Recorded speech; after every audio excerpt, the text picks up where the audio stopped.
Bonjour à tous, ravi de vous retrouver pour ce nouveau numéro de Canary Play. Comme le disaient nos invités tout à l'heure, un bon Canary Play commence toujours en retard. Et bien c'est le cas, 16h35. On va reparler bien évidemment de cette belle semaine des Canaries, puisqu'ils ont réussi à l'emporter mercredi face à Monaco et à ramener un point du stade Geoffroy Guichard de Saint-Etienne. On va en reparler avec nos trois invités du jour, mais tout de suite le premier tweet de cet après-midi, il est signé Marco. Bon, sinon on aura quand même pas trop mal négocié cet enchaînement assez chaud. Si on gagne face à Nice, ce sera même satisfaisant. On en reparle tout de suite avec Thomas Leroux, supporter du FC Nantes. Salut Thomas. Salut Anthony. Avec également Jean-Marcel Boudard de Ouest France. Salut Jean-Marcel. Salut. Et puis le retour de Camille Autrusso, également supporter de Nantes, qui nous fait le plaisir d'être parmi nous. Salut Camille. Salut Anthony. Alors messieurs, on revient. Allez, on se fait un petit flashback mercredi. Monaco, Nantes-Monaco. D'abord, beau match, Jean-Marcel. Et puis victoire sur le fil à la toute dernière seconde. Ça, c'est pas mal. Oui, c'est le match le plus abouti, moi, je pense, de la saison que j'ai vu du FC Nantes. Au-delà de avant même la victoire, je trouvais que, avant le but, je trouvais que c'était une prestation, quel que soit le résultat, qui était très encourageante dans la production, dans l'état d'esprit. Et en plus, c'était validé par un but, donc c'était parfait, c'était la bonne soirée. Alors c'est vrai on reparlera de Thierry Laurey, l'entraîneur de Strasbourg tout à l'heure, qui lui disait qu'il faut arrêter de dire que ce sont les petites équipes qui jouent pas bien et qui jouent bien, mais que les grosses jouent pas bien ce jour-là. Est-ce que c'est Monaco qui était friable ou est-ce que c'est Nantes qui a fait vraiment un bon match? Monaco était prenable ce jour-là. Ça faisait quelques matchs déjà qu'ils n'étaient pas vraiment en forme, et là on l'a bien vu sur le terrain que ça. Il y avait pas de, on sentait qu'ils étaient pas prêts, ils étaient pas en forme. Mais on voyait bien Falcao. Falcao était muselé toute la rencontre. Après Nantes a fait le taf. C'était un bon match côté nantais. Bon match côté nantais. Pourtant, c'était pas simple, Camille, parce que défaite à Paris, défaite à Rennes, la pression était quand même pesante là sur les épaules des Nantais, non? La pression était sur les Nantais, mais on était à la maison. Donc c'est vrai que déjà, quand on est à la maison, on se sent bien. On le voit avec les joueurs. Et puis, je pense qu'il y avait une envie de bien faire. Il y avait une envie de se rattraper par rapport à Rennes. Et comme on disait, ça faisait longtemps que Nantes n'avait pas tapé un top 3. Et là, ça y est, à la maison, on se tape un top 3. En plus, on a la victoire au bout. C'est du plaisir. Et on a bien senti que les joueurs avaient pris plaisir aussi à ce qu'ils ont fait. Oui, c'est vrai qu'on les a sentis vraiment bien avec une nouvelle formule. Tu disais, à l'aise à domicile, 5e victoire quand même consécutive à la Beaujoire. Ça aussi, ça commence à parler. On en parle un petit peu de ce système qui a été mis en place, différencié un petit peu sur ce triangle à 3. Certains disent un 4-1, 4-1. Et puis il y a quand même un triangle quand même. Moi je trouve que c'est plus un 4-1, 4-1 avec effectivement un triangle au milieu. Je trouve qu'il leur a permis de gommer toutes les lacunes qu'on avait pu voir à Rennes avec des pertes de balles très haut, un bloc très étiré. Tout ça, ils ont pu le gommer, jouer forcément plus rapprochés des uns des autres, donc avec plus de solutions dans l'utilisation du ballon. Pour la première fois, je crois, Nantes, depuis Metz, a eu la maîtrise du ballon. Et en face, c'était quand même Monaco, une équipe avec des joueurs de qualité. Oui, qui généralement a la possession du ballon. À la possession. Donc non, je trouve qu'il y a vraiment tout eu dans ce match. Et en plus, avec des occasions, c'est vrai qu'ils ont, au-delà de à Rennes, ce qui avait été aussi inquiétant, c'était leur capacité. Ils avaient concédé énormément d'occasions, que je crois à peu près autant qu'à Paris. Or, en face, c'est pas Cavani et Neymar. Et là, ils ont bien rectifié le tir, je trouve. Enfin, à la fois défensivement et à la fois offensivement. C'était le bon équilibre. Ouais, avec une doublette notamment à Oisiem, Diego Carlos, qui a été énorme mercredi soir face à Falcao et consorts. Loïc Ganet qui nous dit sur Twitter en direct, être supporter monégasque en ce moment, c'est comme la taxe d'habitation qui tombe à 1 mois et demi de Noël. Effectivement, c'est vrai que c'est plus compliqué pour les monégasques, mais qui se sont rattrapés quand même ce week-end en tapant Angers. 4 jours plus tard, les Nantais se déplacent bien dans le chaudron, chez les Verts, des Verts qui étaient vraiment en souffrance, beaucoup de difficultés, un point, on va dire, un point peut-être seulement, tant la deuxième mi-temps a montré que les Nantais pouvaient vraiment gagner là-bas dans le Forez. Je pense qu'avant l'enchaînement de ces deux matchs, si on dit que Nantes va prendre 4 points, tout le monde signe des deux mains, sauf que quand tu prends les 3 premiers contre Monaco, forcément, et vu la prestation de Nantes à Saint-Etienne, effectivement, ils auraient pu faire carton plein. Moi, je trouve que c'est quand même un résultat plutôt équitable sur l'ensemble du match. T'as du Ranieri, toi. Hein, il a dit un point, c'est bien quand même. Oui, au vu des circonstances du match aussi, il fallait qu'ils puissent revenir. Au regard de la première mi-temps, je ne les voyais pas forcément revenir. Et juste pour revenir à Monaco, même si c'est une équipe qui n'est pas très bien actuellement, c'est une équipe qu'on a mis 6 à Guingamp quand même avant la trêve. C'est la même équipe, c'est les mêmes joueurs. Et je pense que si Guézal il ouvre le score quand il enrhume un peu Diego Carlos, ça peut aussi être un autre match. Donc je trouve qu'il ne faut pas diminuer la performance des Nantais face à ce Monaco. Effectivement, et puis des Monégasques qui sont repartis donc avec cette défaite du FC Nantes et qui l'ont porté, on l'a dit, 1-0 face à Angers, à Saint-Etienne. On l'a dit, répété aussi, cette équipe qui était mal en point avait besoin de se rassurer. Et pourtant, les Nantais leur ont permis, justement, pendant ces 45 premières minutes, de se rassurer. Ce qui est dingue, c'est qu'on les prévient, ils sont prévenus, qu'il ne faut pas relancer un adversaire direct. Et pourtant, ça leur arrive. Qu'est-ce qui se passe? Je sais pas, est-ce qu'au mental, ils n'étaient pas prêts à l'arrivée au match? Est-ce qu'ils avaient encore le match de mercredi dans les pattes, la bonne performance de mercredi? C'est vrai qu'on a vu des joueurs comme Carlos, Rongier un peu moins bien, parce qu'ils sont tous les deux sortis à la mi-temps, ils ont été remplacés par Ngom et puis Lima. Et on a vu dès la deuxième mi-temps, dès que Loïc Perrin est sorti, ça a été le rouleau compresseur nantais s'est mis en marche. Effectivement, on va pouvoir voir quand même la joie nantaise en photo sur ce match face à Saint-Etienne. Mais c'est vrai que les Verts ont ouvert le score de fort belle manière. Le but de Pajot, quoi qu'on en dise, j'ai entendu certaines personnes qui disaient « Ouais, Tata Roussanou, il n'est pas très bien placé. » Moi, je veux bien, il peut être placé comme ça en suspension. Je pense qu'il ne l'a même pas. Donc, elle est magnifique, cette frappe. La frappe, elle est magnifique. Je pense qu'il y a très peu de goals qui peuvent la prendre, quoi. Sérieusement, c'est très, très, très compliqué. Après, soyons clairs, Pajot n'est pas attaqué. Il a le temps d'armer sa frappe. Donc on a un souci à un moment sur un joueur qui ne va pas défendre. C'est dommage. Ça sera une faute dans le match. Bon, après, ça peut arriver. Tout joueur peut louper son match.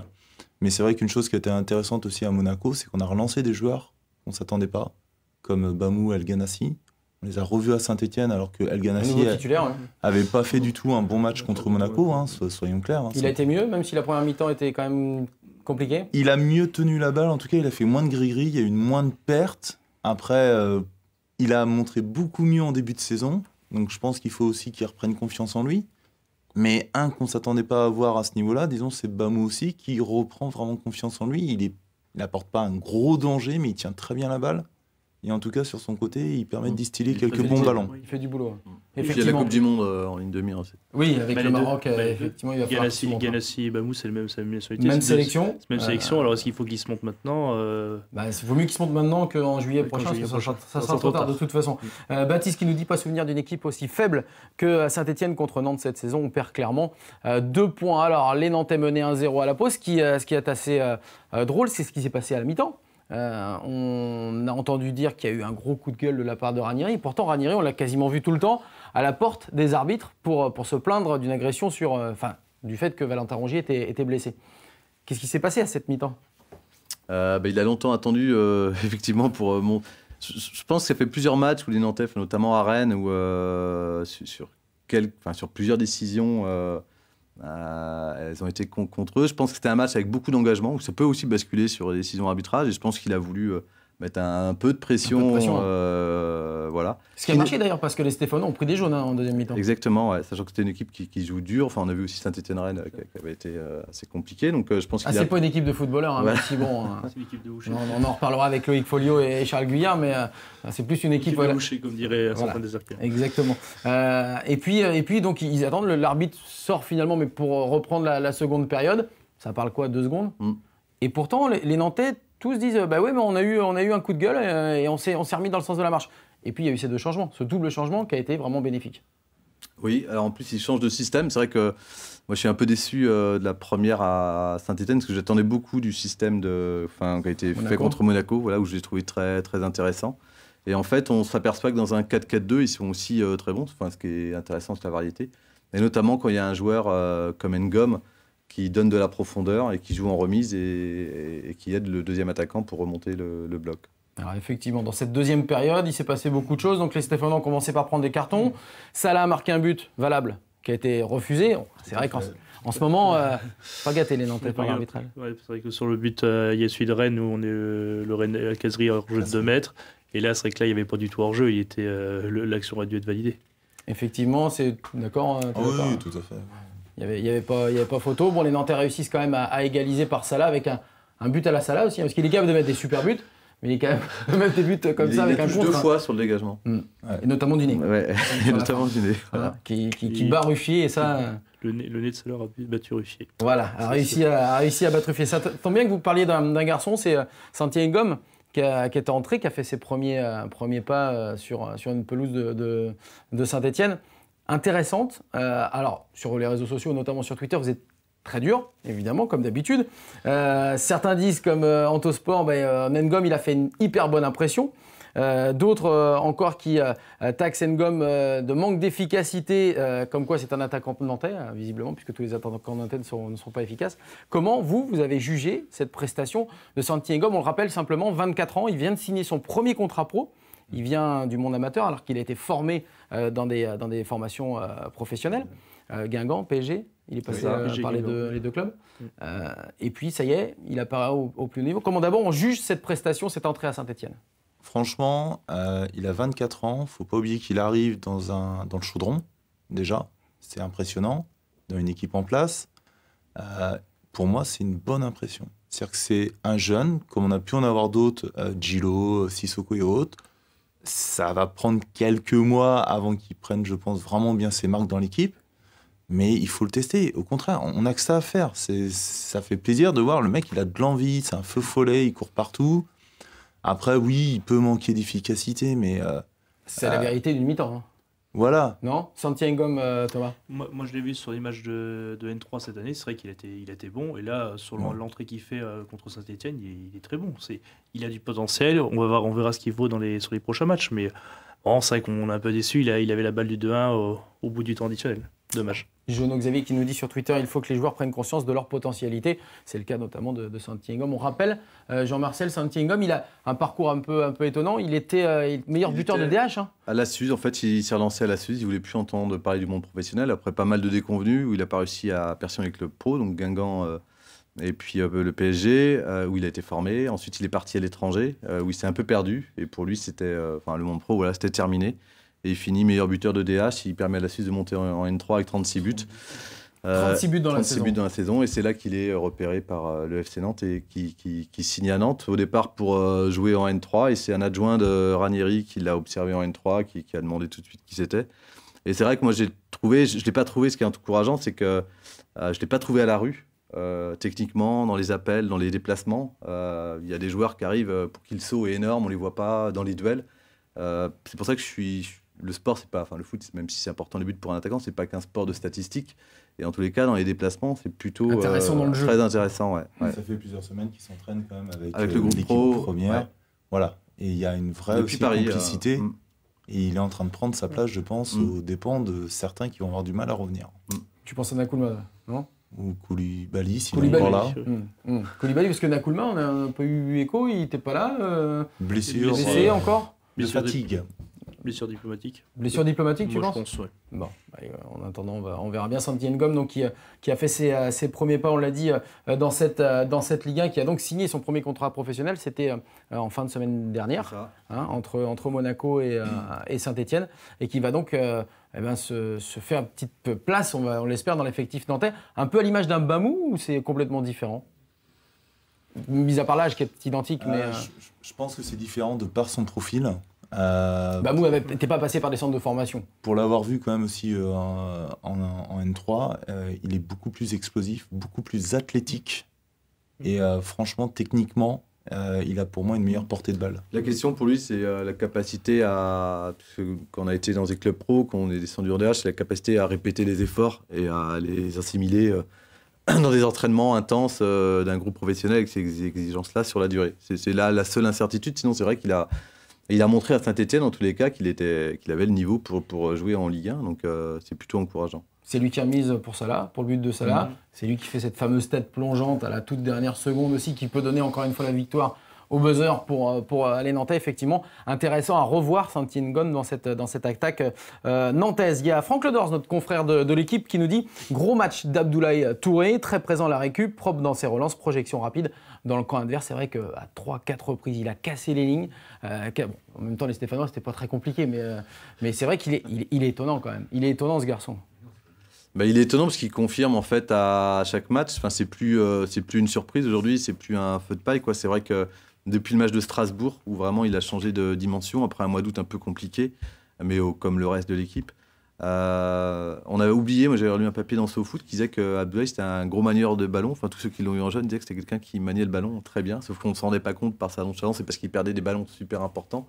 Et dès qu'il est un peu protégé au milieu et qu'il peut être lancé, on s'aperçoit que c'est un joueur qui est doué techniquement et puis en plus qui est très très utile par l'impact qu'il peut mettre au milieu de terrain à la récupération. Donc il confirme, il est lancé. Il est vraiment lancé. Contre Monaco, il a fait un très bon match. On le voit en face, il y a quand même Endoram, et puis il y en a quelques autres. Voilà. Bon, il y avait quand même Fabinho, il y avait c'était un peu le même profil. Et c'est pareil, il a gratté quelques ballons. Et avec, il est grand, il est athlétique. Alors après, c'est toujours pareil, il arrive à faire malheureusement 1 ou 2 pertes de concentration pendant le match. Et contre Monaco, il y a 1 ou 2 peurs parce qu'il y a un ballon ou 2 perdu en plein milieu. Mais il est... moi, je ne l'attendais pas là. À ce niveau-là, sur la durée en plus. Voilà, c'est fait quand même depuis la mi-septembre. Il est aussi signé jusqu'en 2022 comme cet autre joueur du FC Nantes. Alors, on va regarder évidemment le classement de cette Ligue 1 après 16 journées donc, de championnat. Il reste 3 journées avant la trêve. On va regarder aussi les matchs à venir. Mais pour le moment, on va se concentrer sur cette 5e place. Puisque, on voit que les Nantais sont toujours avec 27 points en cette 5e position. Paris, Lyon, Monaco et Marseille. Marseille est 4e. Vous avez vu, Jean-Marcel? T'as vu? Ex-aequo. C'est pas mal. Oui, ex-aequo, mais deuxième ex-aequo, c'est pas 4e en fait. D'accord. Et les Nantais sont donc bien 5e par rapport à ce classement de Ligue 1. On va non pas écouter Kofi Gigi, mais bien Léo Dubois qui nous parle de cette 5e place au classement et surtout bien du fait qu'il va falloir aussi assurer les matchs qui vont arriver. On écoute Léo Dubois, le capitaine du FC Nantes. Ouais, les journées avancent, on est toujours là. On avait un mois de novembre qui était compliqué, on le savait. Donc voilà, c'est bien. Pour la confiance, c'est très bien même. Et voilà, après, on sait qu'il ne faut pas se relâcher parce que derrière, ça revient vite. Et puis, on voit qu'aujourd'hui, tout le monde peut battre tout le monde. Donc il faut continuer sur ce qu'on sait faire de bien. Si on affiche une mentalité comme ça, je pense qu'il ne peut pas nous arriver grand-chose et qu'on est capable de battre n'importe qui. Ah oui, Léo Dubois qui nous parle de mentalité, d'état d'esprit. C'est vrai que là, on est à 16 matchs, ça commence à ressembler à quelque chose, non ? On le dit, ça fait un moment déjà que ça ressemble à quelque chose. Plus que la 5e place, c'est la capacité de maintenir l'écart. Parce qu'il y a 5 points d'avance sur Montpellier, quand même, qui doit être 8e, je crois. Donc c'est vrai qu'avec l'enchaînement de 3 matchs, là, ce qui sera intéressant, c'est de savoir si au bout des 3 matchs, ils arrivent à maintenir cet écart-là, sachant qu'il y a aussi des duels entre ces équipes-là, leurs concurrents directs. Donc ça peut être très intéressant de maintenir cet écart-là à la trêve. Belle transition, on va en reparler aussi avec Thomas et puis avec Camille de ces matchs à venir. Justement, on va les regarder. Ces 2 matchs consécutifs à domicile, à savoir la réception de Nice, ce sera dimanche à 17h, celle d'Angers le 17 décembre à 15h et puis le déplacement, le dernier de cette année 2017 à Amiens le 20 décembre prochain à 20h50. C'est vrai que là, on est en train de se dire que peut-être que cette saison 2017-2018, elle se joue dans cette fin d'année. Tu peux prendre sur cette fin de saison quasiment 6 points minimum. 6 points minimum? 2 fois 3 à domicile et bon, tu peux te permettre de perdre à Amiens ou d'aller chercher un nul. Donc 6-7 points. Camille? Moi j'avoue, Nice aujourd'hui est prenable.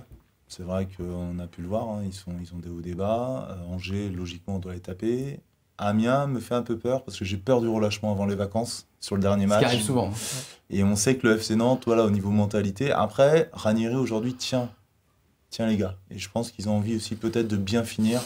Donc, puis je pense que l'année dernière les a marqués, raison tout l'état d'esprit. Ils savent qu'ils sont passés aussi près de quelque chose parce qu'ils ont complètement loupé leur début de saison, qui les a plombés, quoi. Donc je pense, sachant les années précédentes où justement ils ont plongé à chaque fois en fin de saison, il y a quand même pas mal de joueurs qui sont là depuis plusieurs années, qui ont ça en tête et qui savent qu'il faut être régulier et qui ne peuvent pas se permettre de lâcher. Donc moi je suis plutôt confiant sur les 3 prochains matchs.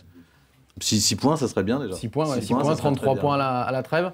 Ça serait effectivement pas mal comme score, même si c'est vrai que 33, les Nantais n'aiment pas trop non plus ce chiffre préféré, notamment les supporters.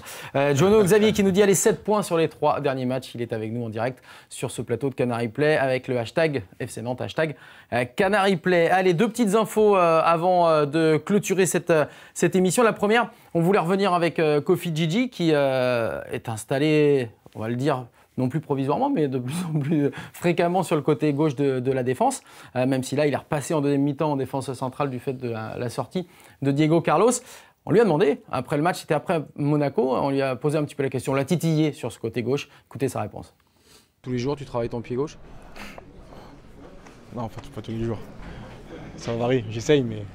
Oh, parce que tu vas faire la saison, là. Ouais, on verra. Ouais, avec le petit souffle qui veut dire beaucoup, je pense qu'il en a marre de jouer à ce poste-là, mais bon, est-ce qu'il a réellement le choix? Non, il n'a pas trop. Il n'a pas le choix s'il veut jouer. Après, je l'ai trouvé mieux dans l'apport offensif à Saint-Etienne en deuxième mi-temps notamment, où il s'est permis...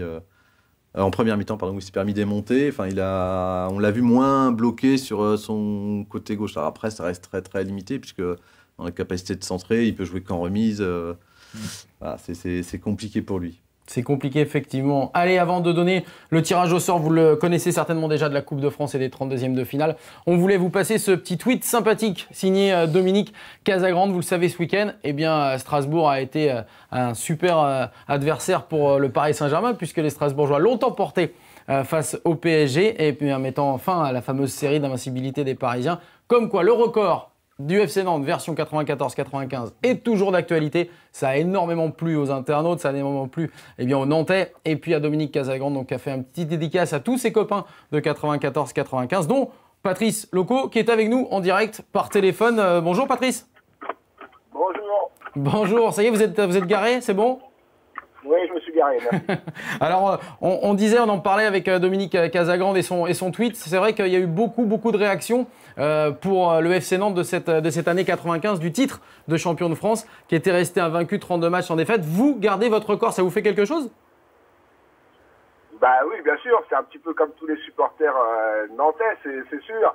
Un record, c'est toujours fait pour être battu, mais si on peut repousser quelques années, ça serait bien, même si Paris pouvait le battre cette année. Oui, cette année, vous pensiez vous-même que Paris était largement capable de le battre? Oui, Paris a une grosse équipe cette année et je pensais qu'en championnat, ça allait être plus facile pour eux. Mais bon, la preuve que chaque match est toujours difficile à gagner et on s'en rend compte. Donc, je suis très content de garder ce record à Nantes, à la ville de Nantes et au club. Alors, à l'époque, si on remonte il y a 23 ans, vous calculiez pendant cette saison ce record qui se prolongeait de match en match? Non, on n'a jamais calculé. Nous, on jouait les matchs pour déjà se sauver au départ. Après, on a joué, bien sûr, pour garder le titre parce qu'on a été premier. Et ça a marché pendant toute la saison, sauf à Strasbourg aussi. Oui, justement, qu'est-ce qui s'était passé à l'époque à Strasbourg, cette défaite? Parce qu'on n'attendait pas non plus une défaite des Nantais en Alsace. Non, c'est vrai que tous les clubs nous attendaient à l'extérieur, surtout. On était quand même concentrés comme d'habitude, mais bon, il y a eu quand même des petits soucis. Bon, je critique pas très souvent l'arbitrage, mais sur ce match-là, il faudrait revoir les actions sur les buts. On n'a pas été avantageux, on va dire. Ouais, je suis d'accord avec vous, Patrice. Effectivement, sur ce match-là à Strasbourg, c'était pas non plus très top. Vous avez eu des petits messages, des petits textos à l'issue de la victoire de Paris, de Strasbourg face à Paris samedi? Énormément sur les réseaux sociaux, effectivement. Tout le monde était content pour nous, notre équipe, notre groupe, parce qu'on mérite peut-être de le garder encore un petit peu. Donc je suis fier, moi, d'avoir ce record avec tous mes camarades. Et Dominique aussi, j'ai vu son petit message et j'étais content aussi. Donc c'est très bien pour nous. Et puis comme ça, au moins, on n'oublie pas l'année qu'on a faite cette année-là, en 95. Ouais, on n'est pas prêt de l'oublier. Merci beaucoup, Patrice Loco, d'avoir été avec nous en direct sur Canary Play. 23 ans que cela dure et on espère que ça va durer encore quelques années. Merci à vous et puis vous pouvez reprendre la route. Merci, Patrice Loco, d'avoir été parmi nous. On le disait, le tirage au sort de cette Coupe de France, 32e de finale. Alors, il y aura des chocs entre clubs de Ligue 1. Il y aura notamment Rennes-PSG, voilà, le fameux Rennes-PSG, les Rennais qui ont hérité du Paris Saint-Germain. Marseille qui a hérité de Valenciennes, ça rappelle quelque chose, non? Oui. Marseille et VA? Non, je ne vois pas ce que tu veux dire. Bon. Et puis les Nantais qui iront à Senlis, club de National 3. Ça, vous connaissez, messieurs? Paris, à côté de Compiègne. Oui, géographiquement, ça devrait le faire. Après, mais Senlis, après, t'as pas fait de déplacement à Senlis? Non. Mais t'en feras un? J'en ferai un, ouais. Bon, c'est au moins un déplacement cette année quand même. Là, si on n'est pas interdit. Ne doit pas se... Oui, ça devrait aller. On sait jamais. Bon, et le Nantais ne doivent pas se craquer. Il y a déjà eu la désillusion de la Coupe de la Ligue. Faut pas mettre une équipe bis, quoi. Faut pas mettre une équipe bis. Alors, d'accord, pas d'accord? Je sais pas s'il mettra une équipe bis pour redémarrer la saison. C'est un peu, c'est quand même le premier match de la saison après une trêve. Il y a Paris derrière. Pour lancer la machine et voilà, il y a Paris derrière, donc bon. Je pense qu'il y a des joueurs qui vont avoir besoin justement de se remettre en route et de brûler les calories des fêtes de Noël. Les fêtes de Noël. Je crois qu'ils ont une trêve très très courte. Claudio Ranieri a déjà... et qu'il n'y a pas beaucoup de jours. Bon, et ben on reparlera de tout ça évidemment. On va suivre avec beaucoup d'attention. Les 3 matchs qui restent pour le FC Nantes dans cette fin d'année. On va vous remercier. Merci donc à Thomas Leroux, également à Camille Autrusso et puis à Jean-Marcel Boudard de Ouest France d'être venus cet après-midi discuter de ce FC Nantes qui nous fait plaisir cette saison. 27 points, on l'a dit, au compteur, 5e au classement. N'oubliez pas, #CanariePlay, #FC Nantes. On se retrouve mardi prochain pour un nouveau numéro. D'ici là, n'oubliez pas de poster tous vos posts sur notre site internet. Merci à toutes et à tous et à mardi prochain. Bye bye.